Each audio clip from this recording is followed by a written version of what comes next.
This podcast is brought to you by Most Valuable Podcasts, leading the league in podcasting entertainment. Welcome, ladies and gentlemen, boys and girls, children of all ages. This is the Fast Break Podcast. I am Sean Anderson. Alongside me is my lovely co-host, as always, Phillip Bridges. Phil. Hello. How's everyone doing? How are you, bud? No, how are you?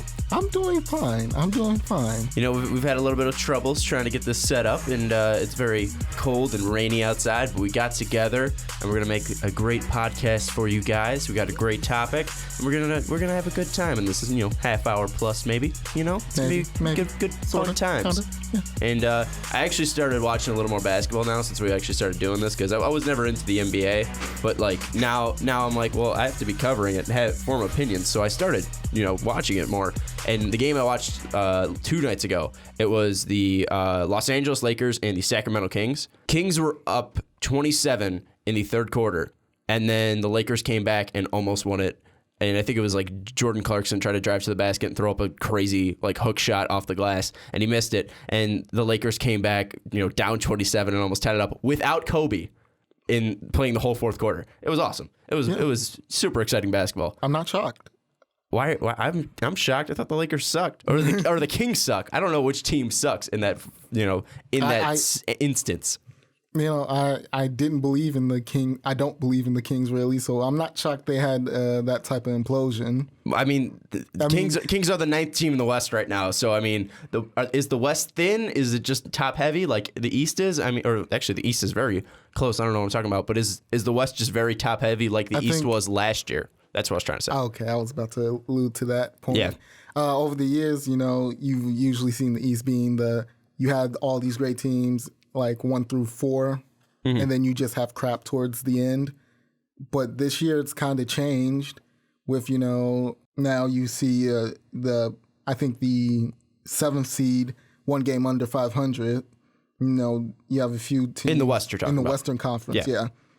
You have a lot of teams, I think you can realistically say all the way down to New Orleans. I mean, anyone has a shot at that 8th seed. Yeah, and then in the West. But then if you look at the Eastern Conference, the team in 13th place is 12 games back of first place. They are 6.5 games out of the 8th spot. So, I mean, the East is very tight here, and the East can, change in any second. So there's not a clear-cut favorite. But if you look at the Western Conference, there is a clear-cut favorite, and that's what we're going to be talking about today. And it's really, is Golden State the clear-cut, favorite in the Western Conference, because they're 34-2 off to this historical start. Their only loss really coming to the Milwaukee Bucks that ended their winning streak at the beginning of the season at 24, because their second loss came without Steph Curry. So you really can't say they were at full strength and they lost to a Mavericks team who was better that night, because it really looked like, the Bucks were the better team when they lost to them. Now you could just say, well, if Golden State has Steph Curry on that Mavericks night, then you might say, well, they might not have lost. So they might be at 35-1 right now.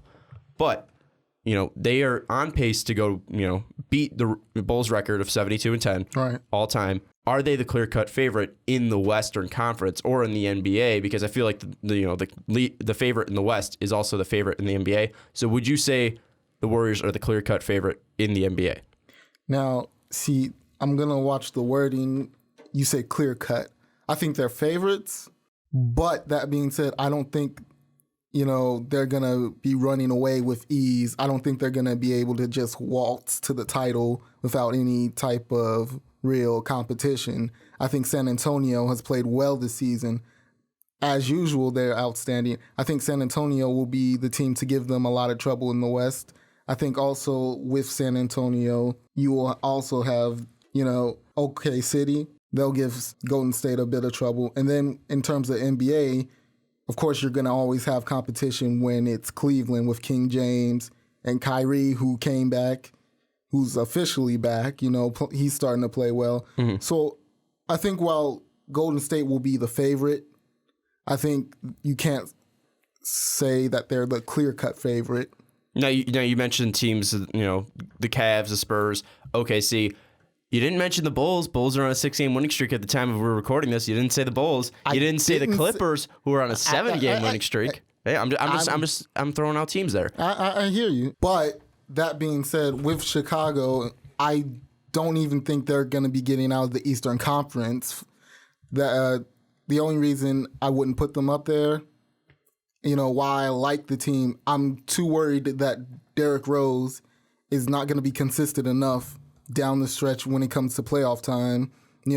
He's been doing better recently, but I don't know how long is that going to last.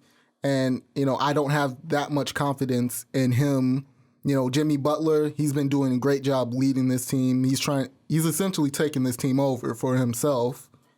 Some people say it's D Rose team, but, that aside, I think clearly it's Cleveland's Eastern Conference. That's going to be Cleveland's Eastern Conference. It's basically LeBron's Eastern Conference because it's been LeBron's Eastern Conference been probably, KG. Years. Yeah, since KG and Pierce and Ray Allen broke up in Boston. So you're saying the Bulls aren't, in contention for that favorite in the NBA.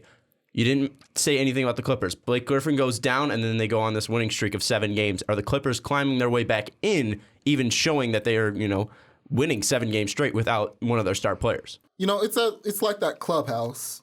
You have your favorites. LeBron sitting in there sipping on his juice. You have Steph Curry just sitting there looking at everyone saying, I'm the man. Tim Duncan's like in the corner with his cane, polishing his rings. He's just looking at all his MVPs, talking about back in the day. And, you have OKC, you have Kevin Durant. Wrapped in bubble wrap. And Westbrook, those two arguing over who takes the last shot still. And then you have the people trying to climb in there. And that's where you're going to see the Bulls at the bottom. And then you'll see the Clippers slowly trying to climb up and say, hey, guys. Is this more of like Chris Paul like pushing down D Rose's head and he's like climbing up the ladder, like just they're like both pushing him down? They're both at certain points in climbing that ladder. Jimmy is trying to, say, hey, I'm for real. We're the real deal, guys. Can we come up? And then you have, the Clippers saying, hey, so make some room. We're trying to get in there, anytime soon. Can you let us up? So you're throwing out the Clippers, Mavericks, and Bulls, pushing those aside. We'll focus on the 4 teams that you said, and we'll throw out the Cavs because we already know that they're the favorite in the East from what you've said. Looking at the Western Conference, the Warriors, the Spurs, and the Thunder. Is there a clear-cut favorite in your mind? Again, there isn't a clear cut. I can't out. Well, all right. How can the Warriors or the Spurs or the Thunder make themselves the clear-cut favorite? Continue to be. But if they all continue to be great, well, then there's no clear cut, right? Right. So you can't really separate any of the teams unless an injury comes up, or else unless there's a great slump by one of the teams. That's the only way that might separate. You won't have clear separation between these teams until probably like the playoffs or until they face off head to head is what you're trying to say? Yeah, that's basically what I'm saying. Mm-hmm. If you're asking me who's the favorite, at least I got to give it to San Antonio because they have Popovich, they have Duncan, they have Parker, they have Ginobili, they have all this veteran leadership. And I know the Warriors, the Warriors are the defending champs and stuff, and everything, but San Antonio looks like the more complete team. I understand what you're saying. Are you saying they're a clear-cut favorite, though? Are you saying no doubt? If you're saying who would I pick in San Antonio versus Golden State, I would say San Antonio wins, and I say it's probably in 6 games.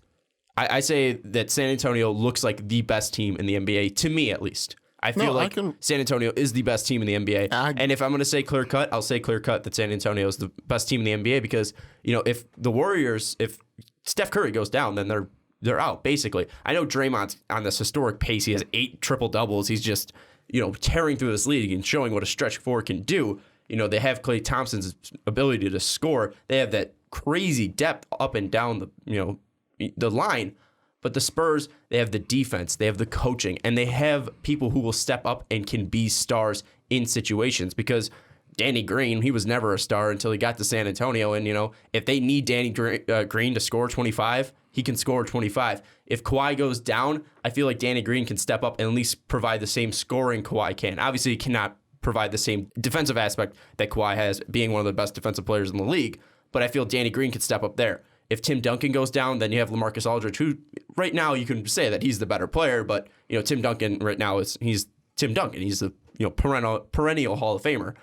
anyone could step up, and it really feels like San Antonio will not lose a step. I definitely see where you come from. Because with Golden State, that's why I can't say Golden State's the clear favorite. You know, going back to your point, San Antonio has that. They're fully outfitted to go through an NBA season, to go through the playoffs and not lose a step. They're always ready. Someone goes down, next man up, they're always going to be ready. The stat that pops out to me is when you look at opponents' points per game, if you look at the top, 30, if you look at the league leaders, San Antonio's at 1 with 89.7 points per game. 2 is Miami with 94.7 points per game. That is a complete 5-point differential from 1 and 2. That's absurd. San Antonio is playing lockdown defense, and if they continue that, they're 22-0 at home. They're undefeated at home. I mean, I just don't see San Antonio losing in the playoffs. I mean, we've shown that, the Bucks shown that the Warriors have a weakness, and if Steph Curry goes down, then they're screwed. Klay Thompson goes down. Obviously, they're less screwed because, Steph Curry is still the best player in the league. But I feel like San Antonio has more that can step up and more that can create for this team, than Golden State can. So are we going to say that San Antonio is set for a marathon, while as Golden State, they're just good for the 100-meter dash? No.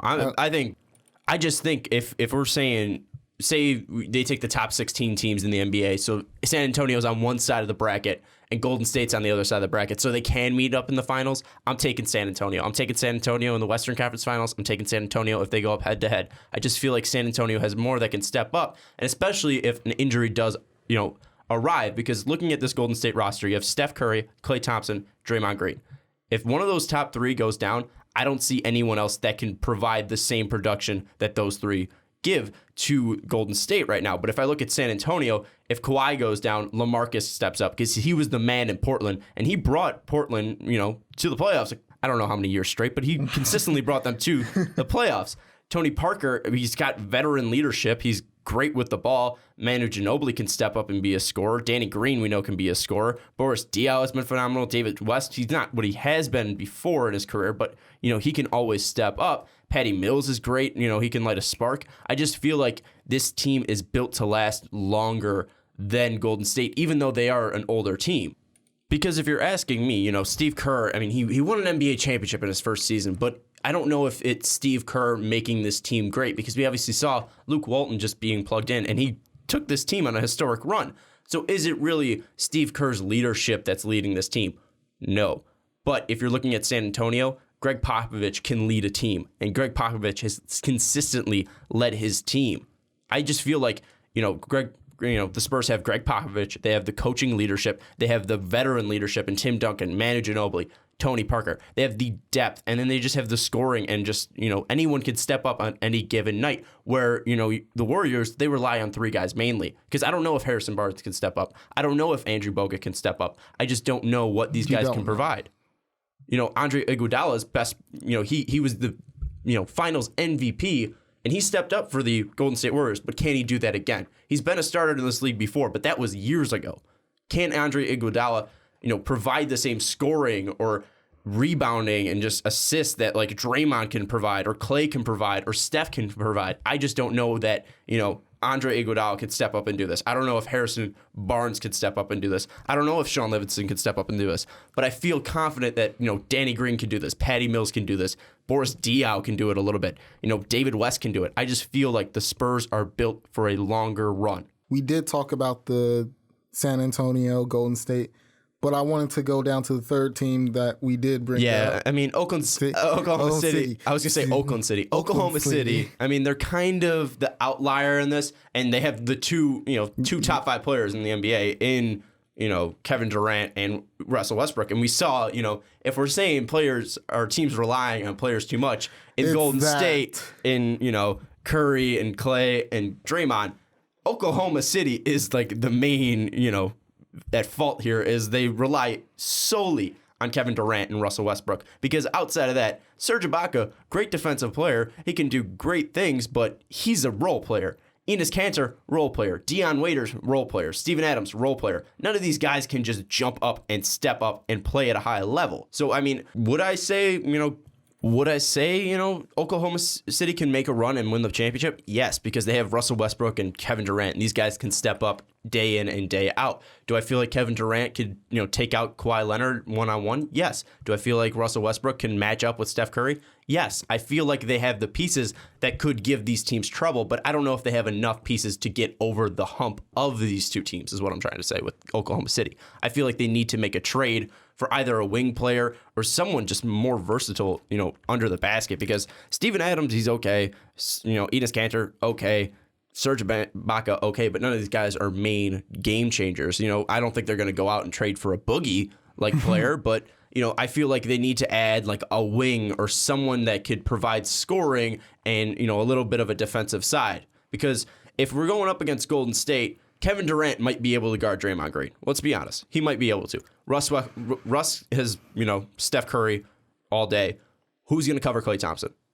Who's going to cover Andrew Bogut? Who's going to cover, Maurice Speets? I don't know exactly who's going to be out on the court for Golden State. But, looking at Golden State's offense, they run Steph Curry at the 1 and then Draymond Green at the 4, so they can just do pick and rolls with Draymond Green and Steph Curry. You got to double team Steph going off that roll because, giving Steph a jumper is just like that's a layup for that kid. And then if you can't, leave Draymond open because Draymond can just drive to the basket or he can pop out and shoot a 3. But then if you cover that, then that's going to mean someone's going to be open. So Iggy can pop a 3, Klay can pop a 3. So it's very dangerous. And I just feel like Oklahoma City needs to build up this defensive side, and they need at least a 2 to go with it, or like a 5 that can stop shots in the middle. I don't know who they're exactly going to go out and get to do these things, but I feel like that's the need that they have. Now, looking at this, I don't know if Aaron Aflalo, the mind that goes through me for a 2-guard is Aaron Aflalo. I don't know if that's just because I loved him when he was at UCLA, but he's a phenomenal 3-point shooter, and I don't really know how he is two-way, but that's kind of a guy because the Knicks are kind of struggling, so if the Knicks do fall off a little bit, then they can make a move for like an Aaron Aflalo bit. But again, the East is very tight that the Knicks aren't completely out of this yet, so they don't know. We don't know if they're going to trade for him yet. It's just very tough to find guys who can be a 3 guy and a 3-and-D guy kind of, or who can play both sides, hit threes for you when open, but then be a lockdown defender on one side. And if you feel like that's kind of a premium, it's kind of becoming like the stretch 4. Is you want a guy who could shoot but also can play defense. You want a guy who could stretch the floor, play inside, but also can shoot threes from the power forward position. So I feel like that's the need for the Thunder to get into NBA championship contendership, I guess. But would I be shocked if the Thunder went on a run and upset 2-seeded Spurs? No, because I feel like this Oklahoma City team can do a lot if these guys can stay healthy and perform at this high level that we've always seen from these guys. I just feel like Oklahoma City's not, capable of getting over that hump with just these 2 guys because they need to make a trade. They tried doing that trade, I believe it was last year, trying to get Kyle Singler, and they acquired Enes Kanter, and they acquired Steven Adams, I believe, but it just didn't work out completely, and they just need more depth, and they need more coming off their bench.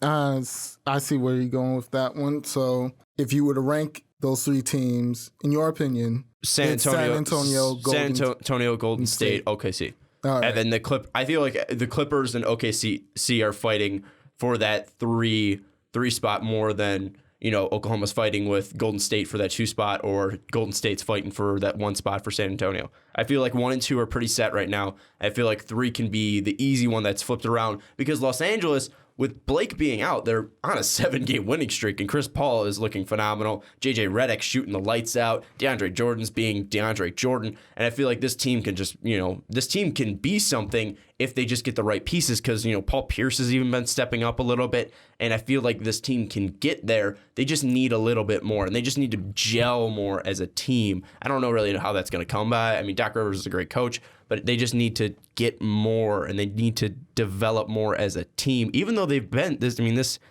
core of guys have been there for at least 3 years. Yeah, 3 years. So I don't know what it is with the Clippers, but I feel like, they're just with Blake Griffin out, somehow they're performing way better than they have, and they're just on this roll and this tear. And I don't know if Chris Paul is feeling like he's got to carry the team, so he's producing more, and DeAndre's got to step up because Blake's not there. So if they're kind of relaxing a bit when if Blake's Blake not was there, there.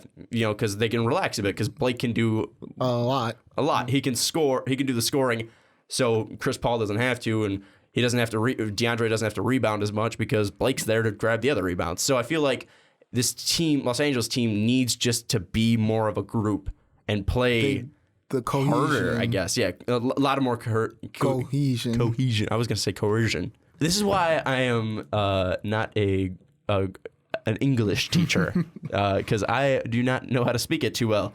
But anyways, I digress. So I just think it's clear that San Antonio, with the way they're on, they're gonna coast to the Western Conference Finals at least because they're gonna have home court advantage at the 2 spot, and then Golden State is gonna be the team that gives them trouble. And I feel like if they get over that hump, then it's an easy win over Cleveland too. Interesting. Well, I don't think Cleveland's that good. You don't think they're that good? No. You don't think they're good enough to give? I don't think they're a good enough team to give anyone trouble in the West. Maybe OKC, but I feel like if OKC gets over San Antonio and Golden State, then they're like, all right, I think we're better. I just I think it's still clear cut that the top of the Western Conference is way better than the top of the Eastern Conference. There might be more that's fair. There might be more parity in the Eastern Conference, but there's more quality teams in the Western Conference. And it's not even it's not a competition really. I mean, looking at Cleveland, outside of LeBron James, who's been kind of struggling, to be honest with you, Kyrie, we don't know if he's going to stay healthy. We don't know if Kyrie is going to still be Kyrie. He's shown flashes since he's returned. But if Kyrie can't stay healthy, then that goes down the tube right there. Kevin Love, he's coming back from an injury, but can Kevin Love finally find his role in this Cleveland offense? We know J.R. Smith's basically inconsistent. He can be a complete stud, or he can just be the worst player on the team. I mean, it's just there's no and who's going to play the middle? Exactly. You don't trust. I don't trust him at all. But I also feel like Cleveland might have the most pieces right now to beat like a Golden State or San Antonio, but I just don't feel like they're going to do it. They have the pieces there, but those aren't the quality pieces that you need. Because, they gave they gave Golden State trouble in the finals, taking them to 6 games, but they just didn't have the quality of players to get over that hump. Because they have these 3 guys in LeBron and Kyrie and Kevin, where it's kind of like the Clippers situation where there's no coercion or cohesion.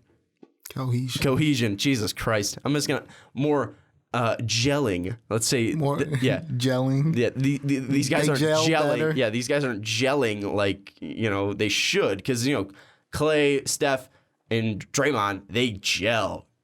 Kawhi, LaMarcus, Tony, Tim all gel. I don't know if LeBron, Kyrie, and Kevin can gel. And I don't know what they need to do. I mean, maybe get Kevin Love out of there. Maybe get Kyrie out of there. I mean, you got to keep LeBron. And I'm not saying right now. I'm not saying blow up this whole team. Let's blow it up. Trade Kevin Love, trade Kyrie. But I'm just saying, in the future, you got to make a decision to get rid of one of them, because you're going to realize that this team's not working. Dan Gilbert's going to be like, well, we haven't won yet. There's something wrong with this team. I got to make a move. And it's got to be Kyrie or Kevin that's holding this team back, because they need more depth, really. Because I don't trust J.R. Smith. I don't trust Mo Williams. I don't trust Matthew Dellavedova. I don't trust... Deli? I don't trust Deli. I don't trust Iman Shumpert. I don't trust Tristan Thomas. I don't trust Timofey Mozgov. I don't trust Richard Jefferson. This isn't 2004 on the Nets. Yeah, no, I mean, this team isn't... You don't feel like they're at the level... No, they don't have they don't have the quality players that they need to beat a top Western Conference team. And I don't think, I think the 2 teams are clear here in the favorites. I think it's San Antonio and Golden State here. It's a clear-cut favorite for me. At least 2 clear-cut favorites. Let's say that. I mean, 2 clear-cut. If I'm picking one, it's San Antonio is my clear-cut favorite out of the 2. But I mean, it's those 2 teams that are going to win the NBA, that are going to be fighting for this NBA championship this year. We'll get to moves next week. We got to end this, wrap it up a little bit early. So we want to thank you for listening here on Most Valuable Podcast. Thank you so much. This is the Fast Break Podcast. We're on Most Valuable Podcast. Follow us on Twitter, like us on Facebook, subscribe to our YouTube page if you're listening to it on YouTube, like it on SoundCloud, follow us on SoundCloud, and go to the website. Go to the website. We also have a survey. Tell us what we're doing right. Tell us what we're doing wrong. Tell us what we want to see changed. give us all this feedback because we love hearing feedback. We love it. Even when you're trashing us about our opinions on Dirk, even though our opinions were not clear enough. All right. Anyway, thank you very much. I am Sean Anderson for Phillip Bridges. Thank you for listening to the Most Valuable Podcast, or thank you for listening to the Fast Break Podcast on the Most Valuable Podcast. That is a tongueful. We will see you next week. Thank you for listening to this MVP podcast. Follow us on Twitter at Most Valuable Pod for more great podcasts.